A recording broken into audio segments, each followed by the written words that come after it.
Welcome to Revlog. The team is back together. Chris is still sick, Well, I guess. okay, truth be told, we're doing 2 in one day, so... This has lasted me a week. A week! Through the magic of television, I don't know what it is, but yeah, so we're here. We're still here, and we're coming to you again from our secret location. But yes. The bunker. The bunker. So we're continuing our study in Galatians. We're going to go to chapter 2 now, the first 10 verses of chapter 2.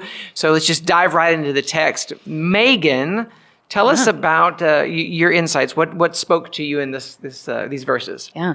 Paul, he is wrestling and going through great pains to help folks understand the importance and the depth of this idea of liberation and freedom because of the gospel, right? And that's a heavy work, right? Mm-hmm. And that's what he runs up against that in Acts 13 and 14, and then he's dealing with that here. So much of his work is, hey, the gospel brings liberation, and here's what that means, and he takes that seriously, and he is wrestling with that. And I think that's the thing that sticks out, and this is the thing that we've, as a single adults ministry, have talked about a lot, is when someone is willing to wrestle with something, like Jacob is wrestling with the angel, and the Lord blesses him because of that, and he stays leaned in. Paul is doing that when, he could say, look, I've tried to explain it to you, you're not getting it. He stays leaned in, and he's bringing people with him, and he is wrestling with that. And now, in chapter 2, he's taking that beyond individuals to kind of the congregational level. He's talking to Peter and these other leaders in the church, and and all these kinds of things. And he's saying, as a church, we need to wrestle with this. And the gospel is far too important for us to not be on the same page here. Yeah. And he takes that work seriously. And so just the call as a congregation to be willing to lean in and wrestle with things. I love that insight. The idea that we are working out our call. To whom has the Lord called Paul? And we come out of this. That let those apostles deal with the Jewish folks. Let me be called to the Gentiles. But he's working those things out, and we see here a little bit of. We have the tradition of circumcision, and we're going to, in succeeding chapters, talk about the law and where that plays into our salvation and things. But he's working this out almost in real time. Who has God called me to? What role do I have? Yeah. And I love your idea of wrestling. Madeline Lingle, in her book Walking on Water, one of my favorites. It's on page 150, and in my copy. I have a copy. I gave it a copy. You gave me a copy. But she talks Wrinkle about... in Time. That's right. It's one of her best books. She talks what I like about Wrinkle in Time? Oh, sorry. Go ahead. Yeah. Go ahead. Sorry. She talks about in this book this idea of Jacob wrestling with the angel, and she heard it described, and she was passing this on as Jacob for the rest of his life would bear that wound as a reminder that he touched transcendence, and she would call that the wound of transcendence. So it's both something that causes a little bit of, for the rest of his life, he's going to have a hitch in his get up, as my dad would say. But also it's that although that impediment is there, it also is a reminder that he wrestled with the Almighty. Yeah. And that's, and I feel worship is one of those things that when we sing and we worship, we feel the pleasure of God, and it makes us long for more of that and that ultimate worship. But in the meantime, we are going to still struggle with that. So, Bryan, what insight do you have in this text? I don't know. Yeah, okay. Talk to us about Wrinkle in Time then, because that's a good book. It is a good book. Yeah. Meg is the main character. That's right. There you go.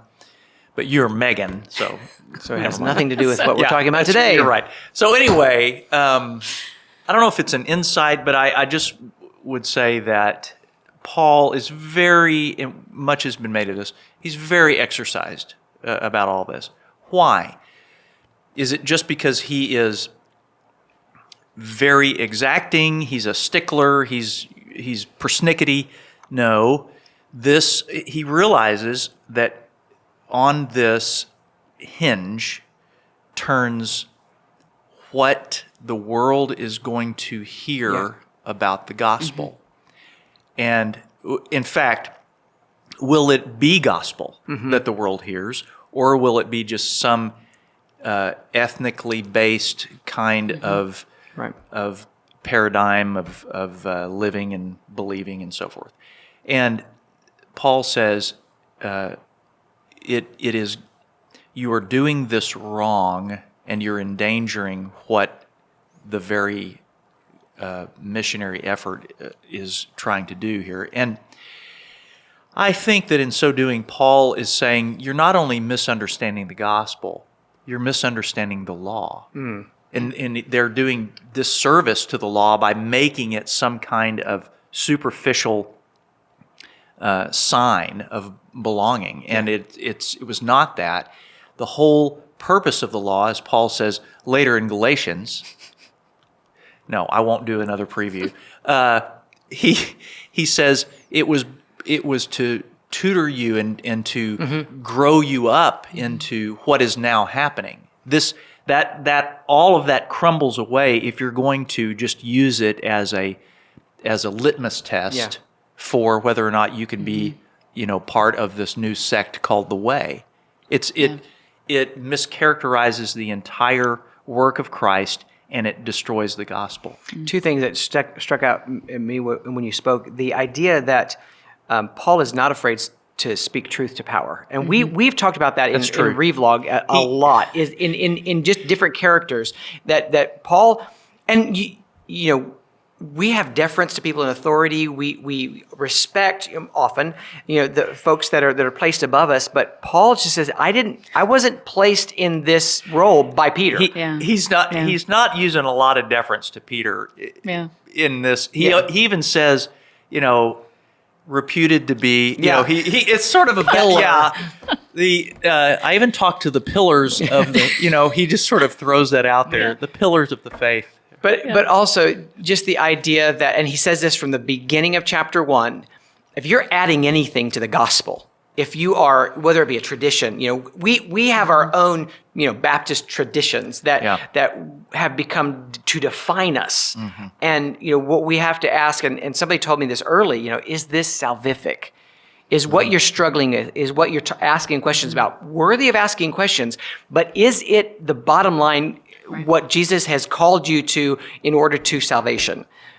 Some things are important to debate, and some things are just absolute foundation. Well, we live that out in our day. Absolutely. Even now. Absolutely. So, and Paul is saying, let's be clear about what is clear.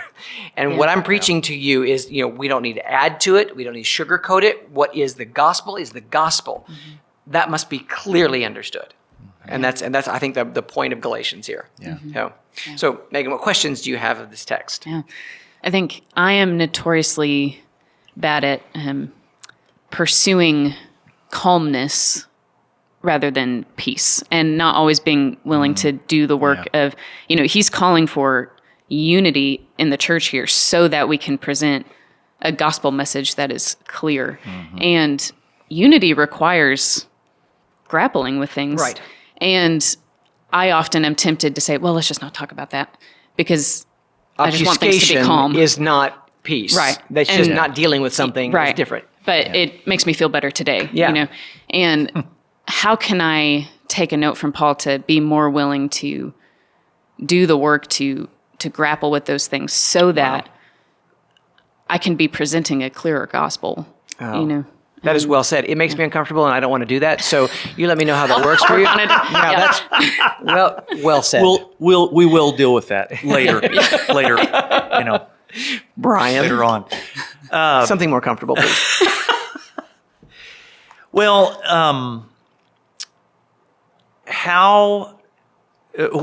in the world that we teach sounds like and in effect is a slammed door, a slamming door to the world. Again, Jesus said to the Pharisees, he said, you shut the door in men's faces. And Paul is basically taking up that call as well to the Galatians by saying, Jesus said to the Pharisees, you shut the door in men's faces because you pile so much of what you think is important on what heaven is trying to say that people can't even find their way. Yeah.